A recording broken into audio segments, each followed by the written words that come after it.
Bueno, esta es la primera sesión de las clases de filosofía. Mi nombre es Ceci Muñoz y mi alumna es mi mamá, Nancy Rocha. Hola. Hola. Durante estas sesiones vamos a estar hablando de el conocimiento. Para ti, ¿qué es el conocimiento? El conocimiento es el cúmulo de información adquirida por el ser humano. Es un conjunto de información que es transmitida y que sirve pues, para mejorar ciertos aspectos de los seres humanos. Si tuvieras que describir conocimiento en solo una palabra, ¿qué palabra usarías? ¿Una o dos? Grupo de información. Bueno, esta es la segunda sesión de nuestras clases para aprender sobre filosofía. Bueno, como habíamos visto la clase pasada, el tema de estas clases es el conocimiento. El conocimiento es un hecho humano, o sea, todos ejercemos conocimiento. Si le preguntas a cualquier persona qué animal es tal, dónde vives, de qué color es el cielo, te va a saber contestar. Pero el problema del conocimiento que intentan resolver los filósofos es cuando les preguntas cómo sabes todas estas cosas. Ese es el problema o lo que más se pregunta la gnoseología, que es el estudio del conocimiento, que es si sabemos que conocemos o no y cómo es posible llegar al conocimiento, cómo es posible el conocimiento. ¿Desde cuándo crees que esto empezó a surgir como esta duda?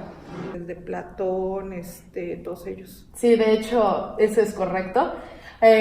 Los primeros que se empezaron a preguntar cómo es que sabemos fueron de hecho Sócrates, Platón y Aristóteles.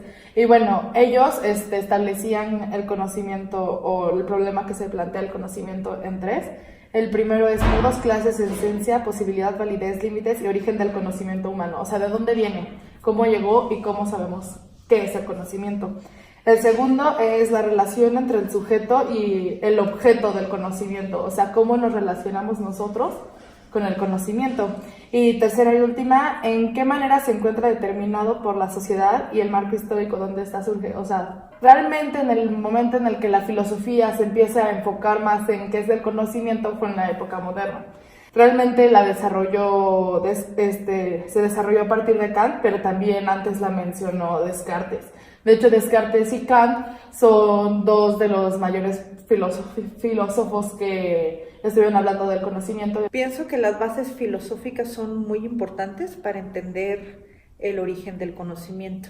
Sin embargo, también creo que actualmente una persona que puede filosofar acerca del conocimiento tiene muchísimas áreas en las que tendría que estar estudiando y eso es parte del conocimiento colectivo, ¿no? A veces tienes que saber de ciencia, de epigenología, de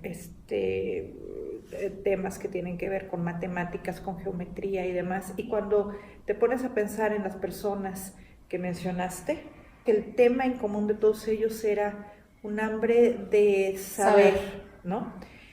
Sin embargo, sus orígenes eran bien diferentes. Entonces, eso me parece que a lo que lleva es que al final del camino no importa hoy en día cuáles son las especialidades que tienes, siempre y cuando siempre tengas esa hambre de conocimiento, hambre de saber. Y ese saber se puede enfocar en un montón de cosas. En esta tercera sesión vamos a hablar sobre las dos principales corrientes que se interesaron en explicar cómo y por qué medio el hombre puede conocer la naturaleza humana. Estas dos son el racionalismo y el empirismo. La base del racionalismo es descubrimiento de la razón matemática y su principal preocupación es entender el origen y la estructura del conocimiento. Desde esta postura, la realidad solo se explica con base a la construcción mental del objeto. Y es a partir de tal supuesto donde lo verdadero se expresará como algo necesario y no solo como un hecho. Los empiristas explican que la validez de las ideas solo pueden darse en la realidad empírica. Empírico significa que está basado en la experiencia y en la observación de los hechos. Lo verdadero, para ellos, es todo aquello que viene a la mente como un hecho dado y de modo inmediato. Hoy vamos a ver dos corrientes más de las cuales querían como explicar esto de el conocimiento. La primera que vamos a ver es el criticismo. Dice que el sujeto es el elemento clave a la hora de conocer, porque el sujeto es el que va a determinar o va a influir en el resultado del conocimiento. Critica mucho el racionalismo y el empirismo. Según Kant, el conocimiento a priori lo obtenemos a través de la percepción y la razón pura, y el a posteriori es aquel que viene tras la experiencia.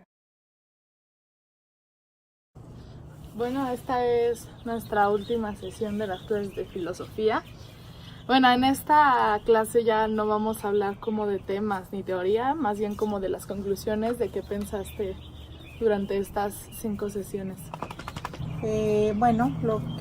Mi conclusión es que uno de los temas que siempre ha sido importante hasta el día de hoy para el ser humano es entender cómo se puede de alguna manera más que resumir el conocimiento es establecer la mejor metodología para el conocimiento, y por eso es por lo que se han dado todas estas corrientes de conocimiento. Y creo que desde los filósofos antiguos hasta los filósofos de los tiempos modernos siempre han estado en busca de ello.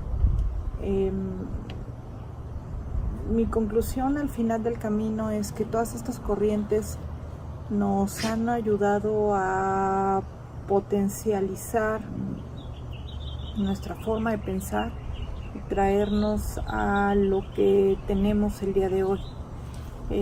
Sí creo que nuestro cerebro no está hecho realmente para entender cómo es la realidad, sino más bien como para sobrevivir a ella, por la cantidad de información que existe allá afuera. Bueno, y respecto a la información que te brindé y el tema, ¿se te hizo interesante o te cambió la perspectiva o aprendiste algo nuevo? ¿Qué piensas ahora respecto al conocimiento? Bueno, creo que el ser humano siempre ha estado en busca del conocimiento. Eso es como, bueno, no lo creo, es lo que siempre se ve a través de la historia de la humanidad, y todos estos diferentes filósofos han tratado de probar que la corriente que utilizan es la correcta y la adecuada. Se me hizo interesante ver los diferentes puntos de vista de las diferentes corrientes y cómo cada una está directamente relacionada pues con la percepción que existía en aquel momento sobre la realidad, y cómo estas corrientes empiezan a ser pues base fundamental del pensamiento humano en aquellos momentos de la historia. Eso es lo que se me hace interesante. Mi perspectiva con respecto a este tema es que la mente humana no está hecha para realmente conocer la realidad por la cantidad de información. Tomamos demasiados atajos para verdaderamente entenderlo. Está hecha para sobrevivir, y en la medida en que vamos evolucionando vamos entendiendo una piececita más de la realidad. Entonces, muchísimas gracias, Ceci, por estas lindas clases y por compartir este tiempo conmigo, que me encanta. Gracias a ti.